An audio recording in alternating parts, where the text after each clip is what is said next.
Surabaya,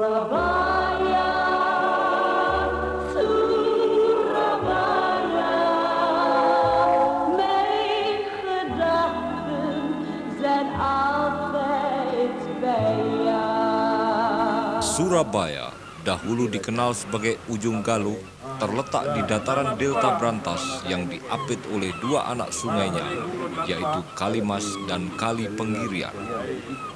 Angin barat dan angin timur yang bertemu di daerah ini mengantarkan perahu-perahu dan orang-orang dari berbagai suku dan negeri. Didukung alamnya yang terbuka, mereka bebas menjalankan bermacam-macam aktivitas, bersandar, menambah bekal berlayar, ataupun berdagang. Hidup merdeka menjadi gaya hidup masyarakat delta Brantas ini. Ketika pasukan Tartar mencoba menguasai daerah ini, jiwa kepahlawanan masyarakatnya bangkit dan mengusir mereka pulang ke negerinya.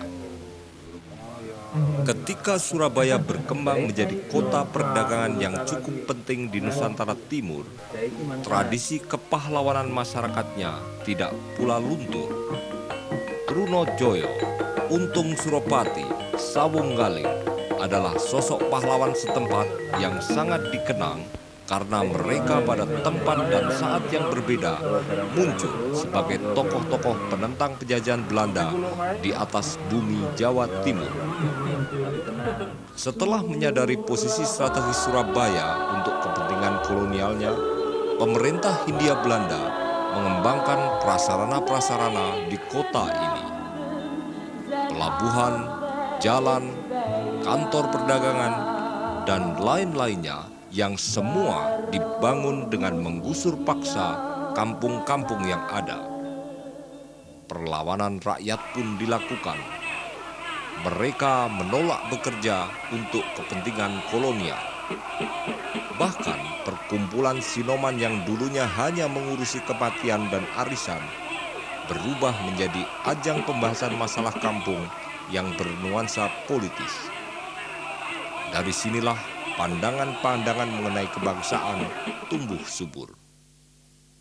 Haji Umar Said Cokro Aminoto, Dr. Sutomo, Bung Karno, dan Kiai Haji Mas Mansur adalah tokoh-tokoh kebangsaan nasional yang terlahir dari perkumpulan-perkumpulan kampung semacam Sinoman ini. Jepang yang datang mengaku sebagai saudara tua dan menjanjikan banyak harapan tidak pula mengubah pikiran arek-arek Surabaya yang berpandangan bahwa hidup merdeka adalah lebih baik daripada diatur oleh bangsa lain. Seorang seniman ludruk kampung pun seperti Cak Dorasim sadar betul bahwa kedatangan Jepang tidak akan membawa perubahan apa-apa. Sindiran dalam kidungannya pun begitu dalam dan tajam. Pagupon Omae Doro, Melok Nippon tambah Soro, yang artinya bahwa kedatangan Jepang malah mendatangkan kesengsaraan. Proklamasi. Kami, bangsa Indonesia, dengan ini menyatakan kemerdekaan Indonesia. Hal-hal yang mengenai pemindahan kekuasaan dan lain-lain diselenggarakan dengan cara saksama dan dalam tempo yang sesingkat-singkatnya. Jakarta, 17 Agustus 1945, atas nama bangsa Indonesia, Soekarno, Hatta. Di kalangan kaum pergerakan di Surabaya, sudah ada yang mendengar berita proklamasi Indonesia pada malam hari tanggal 17 Agustus 1945. Berita proklamasi tersebar luas sampai ke masyarakat Surabaya setelah Harian Suara Asia menyalin teks proklamasi pada halaman pertama koran tersebut. Suasana sakral bulan puasa di mana banyak orang berkumpul untuk melaksanakan tarawih, mempercepat sampainya berita gembira tersebut. Untuk membendung berita proklamasi kemerdekaan, kolonial Jepang mengeluarkan peringatan keras bahwa masyarakat dilarang menyampaikan berita bohong. Tentara Jepang berusaha menutup-nutupi adanya proklamasi kemerdekaan Indonesia, tetapi rakyat tidak takut ancaman Jepang. Mereka malah menurunkan bendera-bendera Hidomaru dan diganti dengan bendera-bendera merah putih. Pemerintah kolonial Jepang yang merasa masih mempunyai kekuasaan karena mendapat mandat dari sekutu, berusaha untuk menekan kemerdekaan. Tindakan itu hanyalah sia-sia. Dukungan rakyat terhadap kemerdekaan Republik Indonesia tidak dapat dibendung. Beribu-ribu massa rakyat dari pelosok Jakarta dan sekitarnya datang ke lapangan Ikada sambil membawa bendera merah putih pada tiang-tiang bambu mendukung pemerintah Republik Indonesia dan pemimpin-pemimpinnya. Moncong-moncong meriam tang dan ujung-ujung bayonet senjata Jepang tidak sedikit pun membuat mereka gentar. Pada hari itu pula, tanggal 19 September 1945 di Surabaya terjadi insiden di Hotel Oranye karena antek-antek Belanda mengibarkan bendera Belanda di atas menara hotel. Massa rakyat marah dan melabrak penghuni hotel yang terdiri dari Indo-Indo Belanda. Sementara perkelahian 1 lawan 1 terjadi di dalam hotel, beberapa orang berhasil naik ke menara untuk menurunkan bendera itu dan merobek warna birunya, kemudian menaikkan warna merah putih kembali ke tiangnya. Kecintaan rakyat Surabaya kepada Republik ini memang harus diuji.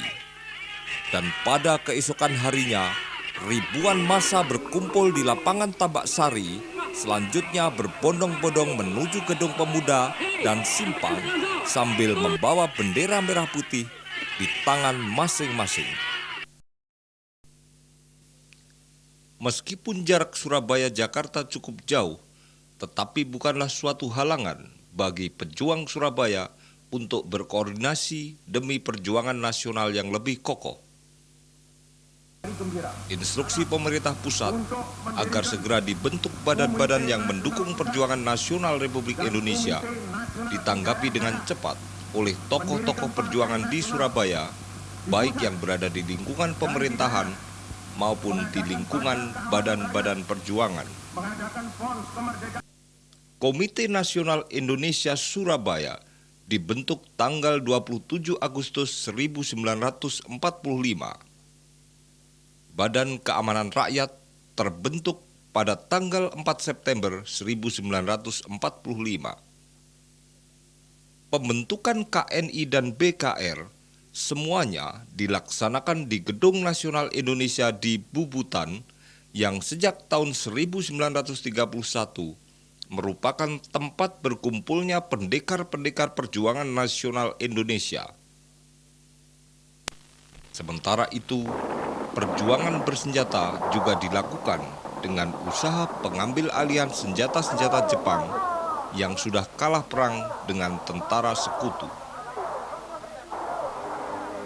Pendaratan sekutu di Pulau Jawa yang bertugas melucuti senjata Jepang bisa dimaklumi oleh pemerintah pusat di Jakarta. Sedangkan di Surabaya, pendaratan sekutu ditolak oleh pejabat sipil maupun militer karena perlucutan senjata telah dilakukan oleh Badan Keamanan Rakyat setempat. Kedatangan sekutu malah akan mengacaukan kehidupan dan keamanan yang telah berangsur-angsur pulih. Selain itu, ditengarai bahwa usaha-usaha untuk mengembalikan kekuasaan Hindia Belanda telah dilakukan. Ini terbukti ketika sekutu mendarat di Jakarta, diboncengi beberapa kompi tentara Belanda dan Mika. Sekutu yang telah terprovokasi oleh Belanda akhirnya memaksakan diri untuk mendarat di Tanjung Perak. Pertempuran pun tidak terelakkan. Sebenarnya telah disepakati perjanjian antara tentara sekutu dan BKR Jawa Timur bahwa tentara sekutu tidak boleh masuk kota. Tetapi tentara-tentara mereka merangsek ke selatan dan menduduki RRI di Simpang, Gedung Internasio, Kantor Besar Kereta Api, dan Rumah Sakit Darul. Meskipun mereka sudah berpengalaman pada Perang Dunia Kedua, medan Surabaya dan militansi arek-arek Surabaya tidak pernah mereka perhitungkan. Akhirnya, mereka harus menerima kenyataan pahit. Tentara-tentara Inggris Divisi 49 yang ditempatkan berpencar-pencar ibarat mengganggu sarang lebah di tengah hutan yang tidak mereka kenal. Segera pejuang arek-arek Surabaya menyerang mereka dari berbagai arah seperti lebah. Tentara yang mempunyai pengalaman tempur dalam Perang Dunia Kedua harus lari kocar-kacir dan mundur sampai ke Tanjung Perak. Untuk menghindari kekalahan total, via Inggris mohon kepada Presiden Republik Indonesia Soekarno untuk datang ke Surabaya supaya berunding dan menghentikan pertempuran. Selama perundingan yang dilaksanakan di lantai 2 kantor gubernuran, pertempuran berhenti. Hasil perundingan yang nonjol adalah diakuinya Tentara Keamanan Rakyat untuk menjaga keamanan kota dan dibentuknya kontak biro yang beranggotakan 13 orang dari unsur kedua belah pihak. Ternyata kontak biro tersebut tidak efektif. Senjata-senjata Inggris yang diarahkan kepada rakyat sipil masih sering menyala. Ketika masalah ini akan diselesaikan secara baik-baik oleh pihak Indonesia, utusan Indonesia malah dijebak di Gedung Internasio yang menjadi salah satu markas Inggris. Ketika masa rakyat menuntut supaya utusan Indonesia segera dibebaskan, tentara-tentara Inggris malah menembaki dari dalam gedung. Insiden tidak dapat dihindarkan dan akhirnya menewaskan Komandan Brigade 49 Inggris, Brigadir Malaby. Jenazahnya dimakamkan di Surabaya, tetapi akhirnya dipindahkan ke makam Menteng Pulo di Jakarta. Kekalahan dalam pertempuran 3 hari dan kematian Brigadir Malaby membuat Inggris menuntut balas. Gencatan senjata yang telah disepakati hanyalah taktik licik Inggris untuk menata kembali kekuatannya. Bala bantuan didatangkan Inggris dan merapat ke Tanjung Perak serta pantai sekitarnya dari tanggal 4 sampai 6 November. Pesawat-pesawat tempur juga diberangkatkan dari skuadron Singapura melalui Jakarta dan Semarang. Selanjutnya, mereka juga mengungsikan semua penduduk Eropa keluar dari Surabaya. Setelah dianggapnya kepentingan Inggris dan Belanda aman, Inggris mengancam dan sesumbar akan meluluh lantakkan Surabaya dalam tempo 3 hari dengan menggunakan segenap kekuatan darat, laut, dan udara. Tampaknya mereka ingin membalas kekalahannya dalam pertempuran 3 hari, di mana mereka harus mengakui militansi dan kegigihan arek-arek Surabaya. Setelah dirasakan kekuatan darat, laut, dan udara tentara Inggris pulih, dikeluarkanlah ultimatum yang disebarkan melalui udara. Isi ultimatum yang memerintahkan kepada segenap kekuatan bersenjata untuk menyerahkan senjatanya dengan tangan di atas kepala jelas-jelas merupakan penghinaan yang menyakitkan bangsa Indonesia yang telah berdaulat. seluruh pemuda, baik yang menyandang senjata maupun yang tidak, menjadi geram. Meskipun begitu, kita tidak boleh gegabah karena menyangkut keselamatan seluruh masyarakat Surabaya.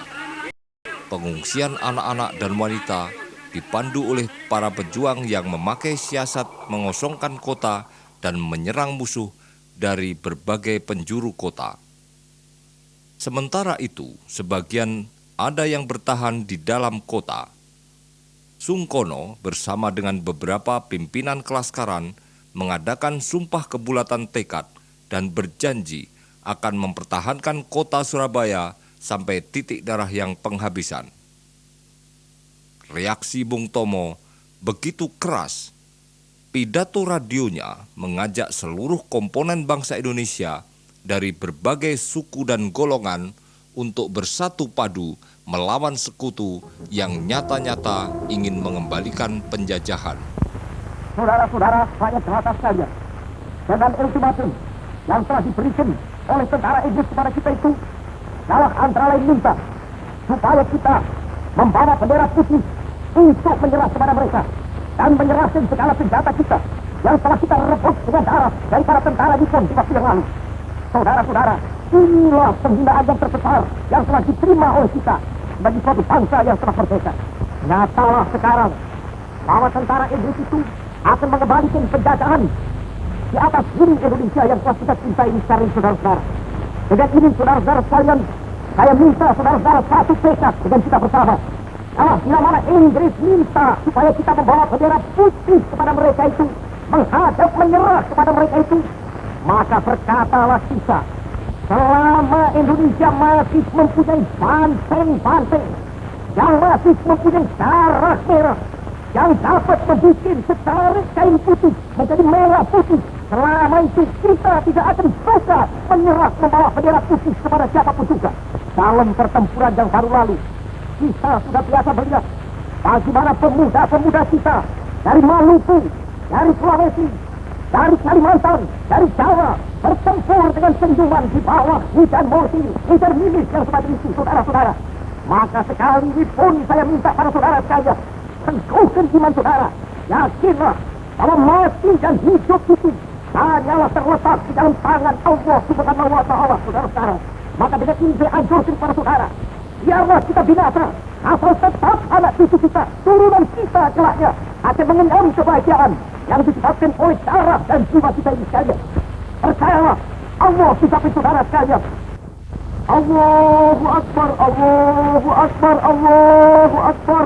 Merdeka. Pidato Bung Tomo yang dapat didengar di setiap penjuru kota Surabaya dan kota-kota lainnya benar-benar membakar semangat para patriot bangsa. Meskipun begitu, arek-arek Surabaya tidak hanya berbekal tekad alias bonek, tetapi terkoordinasi dalam markas pertahanan kota Surabaya yang dipimpin oleh Pak Sungkono. Surabaya terbagi dalam 3 sektor pertempuran. Sektor timur yang meliputi daerah Kenjeran, Penggirian, Sidotopo, Rangkah, Pogen, Pacarkeling, Karangmenjangan, Sukolilo, Rungkut, Siwalan, dan Waru dipimpin oleh Kadem Prawirodirjo. Sedangkan sektor tengah yang dipimpin oleh Marhadi mencakup daerah Jembatan Merah, kantor pos besar, viaduk, alun-alun Contong, Semut, Kapasan, Tambak Rejo, Ambengan, Jagalan, Kalimas, Ngemplak, Genteng Kali, Simpang, Gubeng, Bagongan, Ngagel, Wonokromo, Lawang Seketeng, Balewerti, Ringin Contong, Tunjungan, Kaliasin, Balawan, Keputran, Darmo, dan Gunung Sari. Untuk sektor barat yang dipimpin oleh Kun Kiat, terdiri atas daerah Kemayoran, Jalan Gresik, Pasar Turi, Kandang Sapi, Tembok Dukuh, Jalan Arjuno, Kembang Kuning, Tandes, dan sampai ke Gunung Sari. Menjelang dini hari, sekitar jam 11 malam, Gubernur Suryo menyampaikan pidato lewat corong RRI. Saudara-saudara sekalian, Isi pidato beliau semakin membulatkan semangat untuk melawan segala usaha dan daya upaya mengembalikan penjajahan di bumi pertiwi. Sia-sia belaka, sehingga kesemuanya diserahkan kepada kebijaksanaan kita di Surabaya sendiri. Semua usaha kita untuk berunding senantiasa gagal. Untuk mempertahankan kedaulatan negara kita, maka kita harus menegakkan dan meneguhkan tekad kita yang satu, yaitu berani menghadapi segala kemungkinan. Berulang-ulang telah kita kemukakan bahwa sikap kita ialah lebih baik hancur daripada dijajah kembali. Juga sekarang dalam menghadapi ultimatum via Inggris, kita akan memegang teguh sikap ini. Kita tetap menolak ultimatum.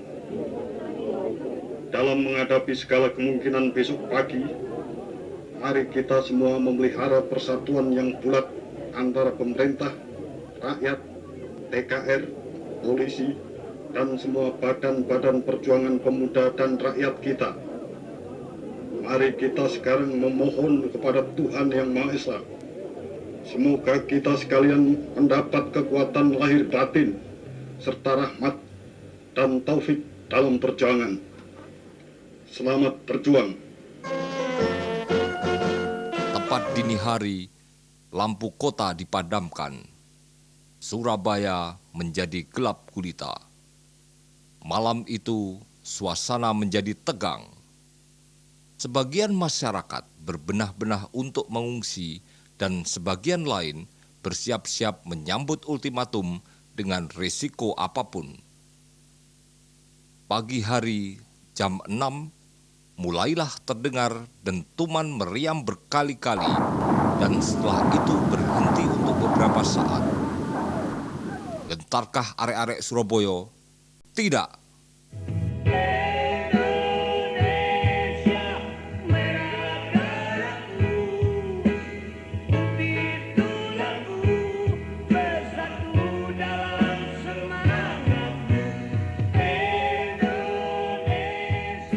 Bahkan, pimpinan Badan Keamanan Rakyat Jawa Timur, Dr. Mustopo, pada jam 8 pagi tanggal 10 November 1945, duduk di atas kap mesin mobil sambil mengayun-ayunkan pedang, berkeliling kota, seraya menyerukan kepada rakyat Surabaya bahwa kita tidak perlu gentar menghadapi ancaman sekutu.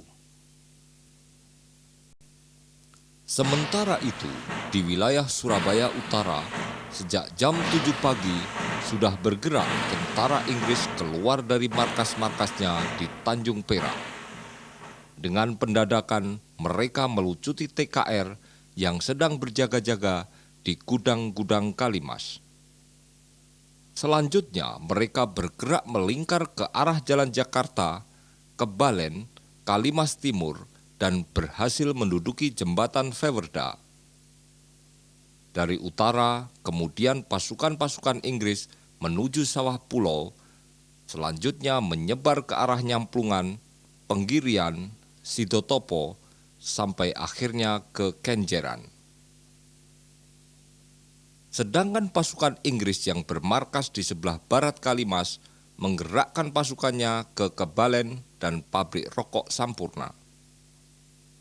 Gerak pasukan Inggris selalu dihadang oleh pasukan-pasukan yang sejak sehari sebelumnya telah berjaga-jaga di sektor utara. Di antara pasukan-pasukan tersebut terdapat pasukan PRI AL, Hizbullah, PRI Utara, TKR Geni, dan beberapa pemuda dari masyarakat setempat dengan senjata apa saja. Pemboman lebih gencar dilakukan pada pukul 10 dari kapal-kapal perang Inggris untuk membukakan jalan, tank-tank, dan pasukan-pasukan infanterinya. Sementara dari udara, satuan-satuan Royal Air Force pada jam 11.15 mengadakan strafing sambil menjatuhkan bom-bomnya yang berkekuatan 500 pound. Satu bom meledak mengenai gedung pemerintah, sedang satu bom yang lainnya tidak meledak. Sasaran berikutnya adalah markas pertahanan kota di Pregoland dan kantor gubernuran. Sasaran pertama meleset dan mengenai gedung RRI, sedangkan kantor gubernuran mengalami kerusakan pada beberapa bagiannya. Hari itu, tanggal 10 November 1945, Surabaya menjadi seperti neraka. Api dan kepulan asapnya terlihat di mana-mana. Puing-puing berserakan. Korban-korban bergelimpangan di sembarang tempat. Serpihan daging dan darah manusia menempel pada tembok-tembok menyertai kepingan-kepingan bom yang ditembakkan dari alat-alat perang Inggris. Potongan jasad pejuang, penduduk sipil, dan anak-anak menunjukkan kebiadaban Inggris yang datang ke negeri orang dengan dalih menjaga ketertiban dunia. Meskipun begitu, arek-arek Surabaya pantang bergeming. Mereka selalu siap menghadang setiap kali musuh datang dengan tekad merdeka atau mati. Dengan kekuatan lebih dari satu divisi yang dilengkapi peralatan modern, Inggris sesumbar dapat menguasai Surabaya dalam tempo hanya 3 hari. Tentara-tentara Inggris yang sudah berpengalaman dalam Perang Dunia Kedua mengepung Surabaya dari 3 penjuru. Pasukan induknya bergerak menembus kota melalui depan kantor gubernur, Tunjungan, Embong Malang, Simpang, terus menuju ke Wonokromo melalui daerah Darmo. Pasukan sayap kanannya menerobos dari Pasar Turi, Sawahan, Range Boulevard, Darmo untuk menuju ke Wonokromo. Sedangkan pasukan sayap kiri bergerak menuju Tambak Sari, Gubeng, Ngagel, mengarah ke Wonokromo untuk bergabung dengan pasukan induknya. Rencana tetap rencana dan strategi yang diterapkan tidak bisa menjawab sesumbarnya sendiri. Arek-arek Surabaya yang terdiri dari penduduk asli dan pendatang dari berbagai suku dan daerah, serta yang berafiliasi dari bermacam-macam organisasi perjuangan tidak dapat ditundukkan dalam waktu 3 hari. Rasa kebangsaan, kecintaan terhadap Ibu Pertiwi, jiwa kejuangan, dan semangat persatuan tidak bisa dimatikan begitu saja dengan senjata. Walaupun Surabaya rata dengan tanah, sekali lagi arek-arek Surabaya tidak akan menyerah.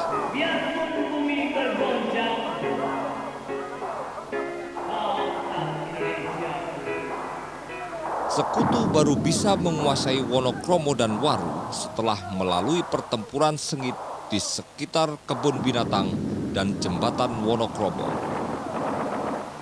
Pertempuran pun belum bisa berhenti ketika sekutu sampai di daerah Gunung Sari yang merupakan pertahanan terakhir arek-arek Surabaya di luar kota. Terjadilah pertempuran habis-habisan. Sisa tenaga dan amunisi akhirnya digunakan untuk menghambat gerak maju pasukan sekutu yang akan menuju ke Sepanjang dan Krian. Jembatan yang akan dilalui konvoi sekutu diledakkan. Meski akhirnya Surabaya dapat dikuasai oleh sekutu dalam waktu 21 hari, tetapi mereka tidak dapat mematikan semangat juang dan kecintaan arek-arek Surabaya terhadap republik ini. Karena pertempuran Surabayalah dunia mengutuk Inggris habis-habisan di forum internasional. We had lost the battle but won the war. Kita memang kalah dalam pertempuran, tetapi memenangkan peperangannya. Dari waktu ke waktu, simpati dan dukungan dari negara-negara luar mengalir dan akhirnya mengakui kedaulatan Republik Indonesia di Perserikatan Bangsa-Bangsa.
Di tahun 45